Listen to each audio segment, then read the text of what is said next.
নমস্কার বন্ধুরা, আজকে আমি বানাবো ইলিশ মাছের রেসিপি। নিয়ে নিচ্ছি এখানে সরষে, সাদা সরষে,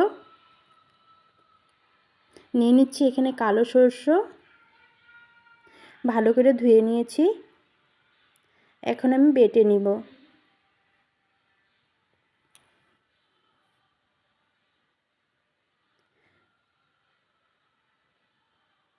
সরষে বাটা আমার হয়ে গেছে। নিয়ে নিয়েছি ইলিশ মাছ, ভালো করে ধুয়ে নিয়েছি। দিয়ে দিচ্ছি হলুদ গুঁড়ো, দিয়ে দিচ্ছি সামান্য একটু শুকনো লঙ্কার গুঁড়ো, দিয়ে দিচ্ছি স্বাদ মতো নুন। ভালো করে মেখে নিব। মাছে আমার নুন হলুদ মাখানো হয়ে গেছে। কড়াইতে দিয়ে দিচ্ছি সরিষার তেল, ফোড়নের জন্য দিয়ে দিচ্ছি কালো জিরে, দিয়ে দিচ্ছি হলুদ নুন মাখানো ইলিশ মাছ। মাছ আমি ভাজবো না,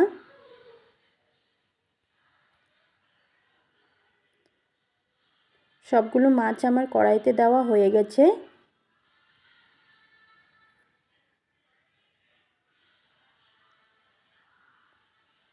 এখন আমি দিয়ে দিচ্ছি বেটে রাখা সরিষা,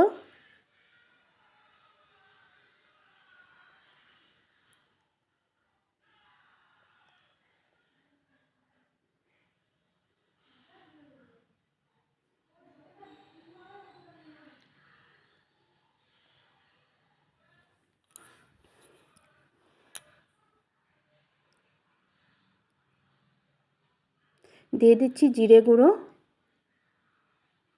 দিয়ে দিচ্ছি শুকনো লঙ্কার গুঁড়ো, দিয়ে দিচ্ছি হলুদ গুঁড়ো,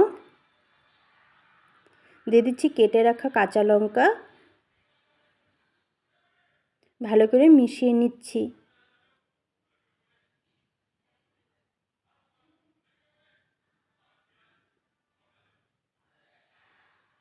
দিয়ে দিচ্ছি স্বাদ মতো নুন।